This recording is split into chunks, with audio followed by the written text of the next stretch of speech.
कल्पना कीजिए दोस्तों, धरती से 22 करोड़ किलोमीटर दूर एक ऐसा ग्रह जहां न सांस लेने की हवा है, न पीने को पानी, न कोई आवाज, सिर्फ बंजर लाल धूल और मौत जैसी गहरी खामोशी है। वहां एक इंसान 19 दिनों तक जिंदा रहा, मौत बनकर टूटते धूल तूफानों से लड़ा, हड्डियां जमा देने वाली ठंड के सामने खड़ा रहा और सबसे भयानक जंग अकेलेपन की चीखती हुई खामोशी से लड़ी। आज की कहानी उसी योद्धा की है जिसने पूरा ब्रह्मांड अपने खिलाफ होते हुए भी सीना तान कर कहा, मैं हार नहीं मानूंगा। साल था 2009। नासा ने 4 एस्ट्रोनॉट्स को मार्स की सतह पर उस जगह भेजा था जहां जमीन के कई 100 मीटर नीचे पानी होने की संभावना थी। उन्होंने मार्स की लाल मिट्टी पर अपना एक छोटा सा टेम्परेरी बेस बनाया था, हल्का, पोर्टेबल, पर काम चलाऊं। हर सुबह सूरज की पहली किरण पड़ते ही ये लोग अपने भारी और बल्कि सूट्स पहनकर निकल पड़ते उस 300 फीट गहरे कृत्रिम होल की तरफ जहां अंदर लगातार खुदाई चल रही थी, और अपने सामने खड़ी ऑटोमेटेड डिगिंग मशीन्स एक्टिवेट करते, और ये मशीनें अगले कई घंटों तक मार्स की कठोर सतह के अंदर एक विशाल कृत्रिम गड्ढा बनाती रहती। नासा को पूरा यकीन था, अगर मार्स पर कहीं पानी छुपा है तो वह इसी जगह के नीचे है। दिन भर खुदाई चलती। इंजीनियर जैक हार्पर नीचे उतरकर सैंपल्स कलेक्ट करता, एलन केमिकल्स की टेस्टिंग करता, कार्टर सॉइल की लेयर्स का एनालिसिस करता, और कमांडर लुइस ऊपर खड़े पूरे सिस्टम और सेफ्टी पैरामीटर्स मॉनिटर करते रहते। और रात होते ही हर रोज वे पृथ्वी पर अपने परिवारों से बात करते। किसी के बच्चे इंतजार कर रहे थे, किसी के माता पिता और किसी के जीवन साथी। यही कॉल उनकी सबसे बड़ी ताकत थी। अब मिशन खत्म होने में सिर्फ 3 दिन बचे थे। 3 दिन बाद दूसरी टीम इसे टेक ओवर करती और ये चारों घर लौटते। अगली सुबह भी बाकी दिनों की तरह ही शुरू हुई, लेकिन पता नहीं क्यों जैक को आज हवा कुछ अलग सी लग रही थी। कमांडर लुइस भी मशीन्स चेक करते हुए कहते हैं, रेडिएशन इंडेक्स आज थोड़ा ऊपर है, शायद सूरज कोई खेल दिखाने वाला है। चारों अपने हेलमेट्स पहनते हैं, रोवर तैयार करते हैं और रोज की तरह बेस से साइड की ओर निकल पड़ते हैं। खुदाई मशीनें रात भर काम करने के बाद कूलिंग मोड में थीं। कमांडर ने पूरा सिस्टम स्कैन किया, सब कुछ नॉर्मल था। जैक गड्ढे में उतरता है, नीचे पहुंचते ही अपना पोर्टेबल वाटर डिटेक्टर एक्टिवेट करता है। कुछ सेकंड तक मशीन चुप रहती है, फिर अचानक बीप बीप की तेज आवाज गूंजती है। जैक की आंखें फैल जाती हैं। गड्ढे की दीवार में नीली बर्फ सी हल्की चमक दिख रही थी। वह कांपती आवाज में बोलता है, गाइस नीचे आओ, मुझे लगता है हमें पानी मिल गया है। ऊपर खड़े तीनों खुशी से उछल पड़ते हैं। लुइस चिल्लाते हैं, जैक सैंपल लो और रीडिंग्स भेजो।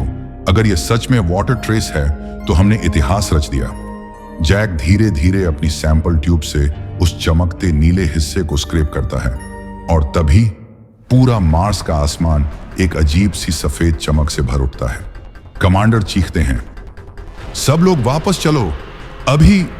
लेकिन उनकी बात पूरी भी नहीं होती कि स्पेस में करोड़ों किलोमीटर दूर सूरज से निकली दानवी ऊर्जा, जिसे हम सोलर फ्लेयर कहते हैं, सीधे मार्स के ऑर्बिट पर टूट पड़ती है। कुछ ही पलों में सैटेलाइट्स, कम्युनिकेशन टावर्स और ऑर्बिट डिवाइसेस एक झटके में जलकर खामोश हो जाते हैं। सरफेस पर खड़ी मशीन्स ओवरलोड होकर फटने लगती हैं। रेडिएशन की इनविजिबल दीवार स्टॉर्म की तरह रिसर्च साइट पर गिरती है। ऊपर खड़े तीनों एस्ट्रोनॉट्स के सूट्स 1 सेकंड में स्पार्क मारते हैं, और कुछ ही पलों में वे लाइफलेस होकर धरती पर गिर जाते हैं। नीचे खड़ा जैक अभी भी समझ नहीं पाता। बस ऊपर एक जोरदार धमाका सुनाई देता है। वह घबराकर ऊपर चढ़ता है, और जैसे ही सरफेस पर पहुंचता है, कमांडर लुइस का सूट आधा जला पड़ा था। एलन जमीन पर निष्प्राण था और कार्टर का हेलमेट टूट चुका था। जैक चीख पड़ता है। वह घुटनों पर गिर जाता है। सांसें टूट चुकी थीं। तीनों के पास झुककर फुसफुसाता है, क्यों, सिर्फ मैं ही क्यों बच गया? कई मिनटों तक वह सदमे में बैठा रहता है, लेकिन फिर उसका ट्रेनिंग वाला इंस्टिंक्ट चालू हुआ। अगर उसे जिंदा रहना है तो बेस तक पहुंचना होगा, क्योंकि सूरज ढल रहा था और मार्स की रात मतलब मौत। जैक लड़खड़ाते कदमों से बेस की ओर भागता है, लेकिन पहुंचकर उसका दिल टूट जाता है। बेस सोलर फ्लेयर की मार से पूरी तरह बर्बाद हो चुका था। उसका मन बिखर चुका था, पर खुद को संभाल कर फुसफुसाया, नहीं, मैं आज रात नहीं मरूंगा। वह मेटल पैनल्स, इंसुलेशन शीट्स और स्टोरेज बॉक्सेस इकट्ठा करता है और सूरज के होराइजन के पीछे डूबने से पहले बेस के पास एक टेम्पररी इंसुलेटेड शेल्टर तैयार करता है। वह अंदर घुसकर हैच बंद करता है और पहली बार गहरी सांस लेता है। उसे पता था सैटेलाइट्स जल चुके हैं, अर्थ से संपर्क लगभग असंभव है। फिर भी वह कम्युनिकेशन यूनिट ऑन करता है और कहता है, Houston, this is Jack Harper, क्या कोई सुन रहा है? लेकिन जवाब में सिर्फ खामोशी थी। उस रात जैक ने पहली बार महसूस किया वह सच में अकेला है, पूरे ग्रह पर अकेला। पर उसने खुद से कहा, कल मैं फिर कोशिश करूंगा। अगले दिन जैक अचानक हड़बड़ाकर जागा और कुछ क्षणों तक स्थिर बैठा रहा, मानो दिमाग अब भी यह स्वीकार नहीं कर पा रहा था कि वह इस ग्रह पर अकेला जिंदा है। वह बाहर निकला। सबसे पहले वह अपने साथियों के पास पहुंचा। मार्स की कठोर मिट्टी में छोटे छोटे गड्ढे खोदे और उन्हें सम्मानपूर्वक दफना दिया। उसी पल हवा तेज हो गई, जैसे ग्रह खुद एक मौन सलामी दे रहा हो। दिन बीतते गए। जैक हर सुबह बेस के टूटे हिस्सों की जांच करता। क्या कोई बैटरी रिवाइव हो सकती है? क्या ट्रांसमिशन यूनिट में अब भी लाइफ बची है? हर दिन वह पहाड़ी की चोटी पर जाता, एंटेना उठाता और पुकारता, ह्यूस्टन, क्या कोई सुन रहा है? और जवाब में फिर वही खामोशी। कई दिनों बाद जब एक सुबह जैक रोज की तरह पहाड़ी की ओर जा रहा था, अचानक उसके सूट में एक चेतावनी गूंजी। Atmospheric pressure fluctuation detected. Jack रुक गया। उसने हॉरिजन की ओर देखा। दूर, बहुत दूर, एक काली लकीर आसमान को चीरती हुई उठ रही थी। यह कोई साधारण डस्ट स्टॉर्म नहीं था। यह वही था जिसे नासा ने नाम दिया था, रेड वॉर्टेक्स, पूरे ग्रह को निगल जाने वाला तूफान। जैक दौड़ पड़ा। शेल्टर अब भी दूर था, लेकिन तूफान उससे भी तेज था। जब वह शेल्टर तक पहुंचा, उसके कदम जम गए। उसका पूरा बेस बर्बाद हो चुका था। मेटल पैनल रेत में दबे थे, सोलर पैनल पत्थरों में धंसे, वाटर फिल्टर चूर चूर और अंदर का हर सामान रेत के साथ मिलकर गुम हो चुका था। जैक वहीं घुटनों पर गिर पड़ा। कई दिनों की मेहनत, उम्मीद, सब उसकी आंखों के सामने टूट चुकी थी। उसने सिर पकड़ लिया, आंखें नम हो गईं और वह बुदबुदाया, शायद यहीं खत्म होना था। और ठीक उसी क्षण रेत में आधा दबा एक धातु का पहिया सूरज की रोशनी में चमका। जैक ने उसे उठाकर पलटा और उस पर फेडेड सा लोगो दिखाई दिया, ISRO Mars exploration rover mission M02। Jack ठिठक गया। वह कुछ पल ठहरा, फिर घुटनों के बल बैठकर पहिए को ध्यान से देखने लगा। इसरो का M02 एक मिशन था जो 2 साल पहले मार्स पर भेजा गया था। मिशन पूरा होने के बाद इसरो ने उसे एक बड़े से क्रेटर में खड़ा कर दिया था। उसे याद आया, उस रोवर में एक high power emergency communication module लगा था, जो कम बैंडविड्थ वाले सिग्नल्स को भी अरबों किलोमीटर दूर तक भेज सकता था। नासा के पास ऐसा मॉड्यूल नहीं था, लेकिन इसरो ने इसे एक्सपेरिमेंट के रूप में भेजा था। अगर वह मॉड्यूल मिल जाए तो अर्थ से संपर्क का एक सच्चा मौका मिल सकता था। उसने नासा डेटा बुक में पुराना इसरो मिशन लॉग खोला और वहां पुरानी ऑर्बिट टेलीमेट्रीज ने M02 रोवर के आखिरी नोन कोऑर्डिनेट्स दिखाए, जो कि यहां से 70 किलोमीटर दूर थे। मार्स की सतह पर 70 किलोमीटर एक इंसान के लिए यह दूरी मतलब मौत जैसी थी, लेकिन उसके पास अब कोई विकल्प नहीं था।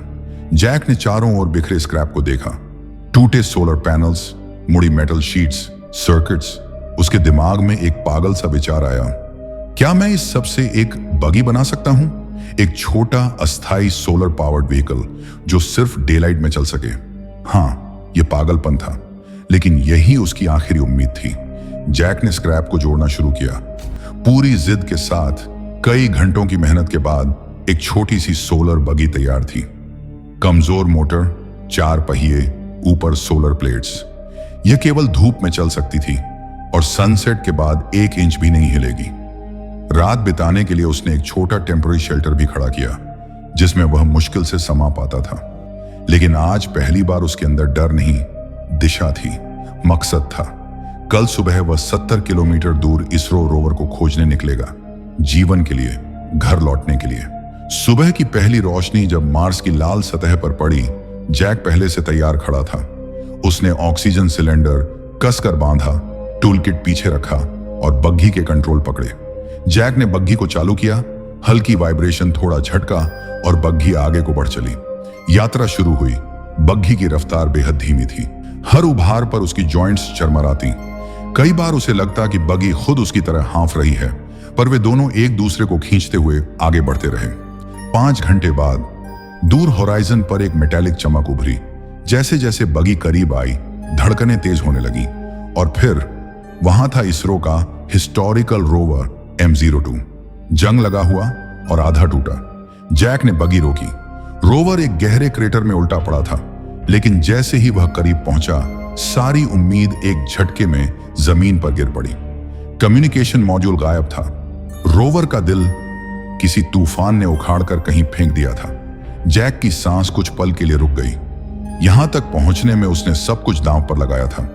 उसने क्रेटर के चारों ओर तलाश शुरू की, रेत के ढेर हटाए, छोटे पत्थर पलटे, हर मेटल पीस पर इसरो का फेडेड लोगो ढूंढा।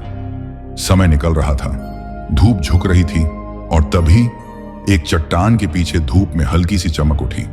जैक ने दौड़कर उसे उठाया। धूल से भरा धातु का एक भारी सा बॉक्स, उसके कोने पर वही शब्द लिखे थे, ISRO communication relay module. Jack के होंठ कांप उठे। उसने बॉक्स को सीने से लगा लिया। अब रात होने से पहले वापसी का हर सेकंड कीमती था। जैक ने मॉड्यूल को बगी के पीछे बांधा, सोलर प्लेट्स सही एंगल पर लगाए और बिना पीछे देखे बेस की तरफ बग्गी मोड़ दी। मार्स की धूल उसके चारों ओर उठ रही थी, लेकिन आज वह धूल भी उसे वीर योद्धा की तरह सलाम करती लग रही थी, क्योंकि आज जैक सिर्फ किसी रोवर को नहीं ला रहा था, वह अपने घर लौटने की आखिरी संभावना लेकर लौट रहा था। आखिरकार 4 घंटे बाद बगी झटके खाती हुई बेस के सामने आकर रुकी। जैक ने इसरो का कम्युनिकेशन मॉड्यूल उठाया और बिना एक पल रुके सीधे इमरजेंसी टावर की ओर भागा। तूफान में दरवाजे उखड़ चुके थे, पर अंदर नासा का पुराना सिस्टम अब भी हल्की सी सांसें ले रहा था। उसने कांपते हाथों से मॉड्यूल को सिस्टम से जोड़ा और माइक उठाकर फुसफुसाया, ह्यूस्टन, मैं जैक हार्पर, मैं जिंदा हूं, अकेला हूं। क्या कोई सुन रहा है? एक भयावनी चुप्पी, कुछ सेकंड जो मानो सदियों जैसे थे, और फिर Jack, we can hear you, we are coming for you. Jack की नसों में जैसे बिजली दौड़ गई। 70 किलोमीटर की मौत भरी यात्रा, रातों की ठंड, तूफान की मार, सब उसी पल ढह गए। हफ्तों बाद उसकी आंखों में नमी उभर आई। उसे पहली बार महसूस हुआ वह सच में अकेला नहीं है। अर्थ से नया जहाज भेजने में 8 महीने लग जाते, पर नासा को एक और रास्ता मिला। एरिस 12 मिशन का वह क्रूज शिप जो अर्थ लौट रहा था, मार्स से अभी भी पर्याप्त दूरी पर था और इमरजेंसी रेस्क्यू मिशन कर सकता था। नासा ने प्रोटोकॉल तोड़ दिया। उस जहाज को मोड़ दो, उसे तुरंत मार्स वापस भेजो। नई ट्रेजेक्टरी बनी, फ्यूल दोबारा कैलकुलेट हुआ और घोषणा हुई, रेस्क्यू शिप 6 दिनों में मार्स पहुंच जाएगा। यह सुनकर जैक के भीतर नई जान भर गई। अब उसके दिल में सुकून था। दिन धीरे धीरे गुजरते रहे और फिर 6वें दिन हमेशा की तरह वह होराइजन की ओर देखने बाहर निकला। अचानक आसमान में एक छोटा सा चमकता बिंदु उभरा। कुछ ही मिनटों में वह एक असली स्पेसक्राफ्ट में बदल गया और मार्स की सतह पर उतर गया। एयरलॉक खुला और अंदर से आवाज आई, Jack, we found you. Jack हल्का सा मुस्कुराया, लेट्स गो होम। वह जहाज में चढ़ गया, मार्स की लाल शान धरती को एक आखिरी बार देखते हुए। कभी कभी जीत का मतलब दुनिया बदल देना नहीं होता। कभी कभी जीत सिर्फ इतनी होती है कि आप हार नहीं मानते। दोस्तों, अगर कॉस्मोस टेल्स की कहानियां आपको पसंद आती हैं तो चैनल को सब्सक्राइब करें, वीडियो को लाइक करें, ताकि ऐसा और शानदार कंटेंट आप तक पहुंचता रहे।